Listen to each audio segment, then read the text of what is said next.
आम आदमी पार्टी ने न्यू पेंशन स्कीम फंड को वापस लेने की मांग को लेकर सरकारी कर्मचारियों को अपना समर्थन देने का ऐलान किया है। पार्टी के राष्ट्रीय संयोजक और दिल्ली के मुख्यमंत्री अरविंद केजरीवाल के द्वारा पुरानी पेंशन योजना के समर्थन की घोषणा के एक दिन के बाद लखनऊ में आम आदमी पार्टी के सांसद और उत्तर प्रदेश के प्रभारी संजय सिंह ने सरकारी कर्मचारियों को अपना समर्थन देने की घोषणा की है। संजय सिंह ने लखनऊ में सोमवार को कहा कि एनपीएस वापस लेने की मांग कर्मचारियों की बिल्कुल जायज है। संजय सिंह ने कहा कि आम आदमी पार्टी लोगों के सामने भाजपा को बेनकाब करने के लिए राज्य भर में बैठकें भी आयोजित करेगी। उन्होंने कहा कि बीजेपी मकान, किसानों की आय दोगुनी करने और युवाओं को रोजगार देने के अपने वादे को पूरा करने में विफल रही है। लोकसभा चुनाव के पहले और मोदी सरकार की जो सच्चाई है उसको प्रदेश की जनता के सामने रखेंगे, गांव-गांव में जाकर लोगों को बताएंगे। और वो सच्चाई क्या है? 2 करोड़ नौकरियों का वादा नौजवानों से किया। 18 करोड़ नौकरियां 9 साल में मिलनी थी, वादा झूठा निकला।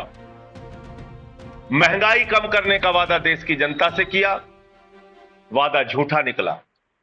फसल का दाम दोगुना करने का वादा किसानों से किया, वादा झूठा निकला। पक्का मकान देने का वादा झुग्गी में रहने वाले लोगों से किया, 15 अगस्त 2022 तक पक्का मकान सबको दे देंगे, वादा झूठा निकला। काला धन लाने और 15 लाख हर खाते में पहुंचाने का वादा इस देश की जनता से किया, वादा झूठा निकला। तो मोदी जी की सरकार हर मोर्चे पर फेल रही है। मोदी की सरकार इंडिया के लिए नहीं, अडानी के लिए काम कर रही है। ये सच देश की जनता को, प्रदेश की जनता को बताने का काम हम लोग करेंगे। और ये बात मैं क्यों कह रहा हूं? आकाश में चले जाइए तो हवाई जहाज अडानी का, जमीन पे आ जाइए तो एयरपोर्ट अडानी का, समुद्र में चले जाइए तो सीपोर्ट अडानी का, पाताल में चले जाइए तो कोयला अडानी का, गैस अडानी का, बिजली अडानी की, पानी अडानी का, सड़क अडानी की, रेल अडानी का, सेल अडानी का, खेल अडानी का, तेल अडानी का, सब कुछ अडानी को दे दिया। सीमेंट अडानी का, स्टील अडानी का, सब कुछ अडानी को दे दिया। 2.5 लाख करोड़ रुपए का कर्जा दे दिया। तो इस देश के नौजवानों को मोदी जी से यह पूछना पड़ेगा, इस देश के किसानों को मोदी जी से यह पूछना पड़ेगा, इस देश के आम आदमी को मोदी जी से यह पूछना पड़ेगा कि आपको वोट तो हमने दिया, आप इंडिया के प्रधानमंत्री हो या अडानी के प्रधानमंत्री हो? आप एक आदमी के लिए काम कर रहे हैं। 9 साल के अंदर 13 लाख करोड़ रुपए की इस देश के अंदर जो पूंजीपतियों का बकाया था, 13 लाख करोड़ रुपए उनका माफ किया गया। 6 लाख करोड़ रुपए का बैंक फ्रॉड हुआ।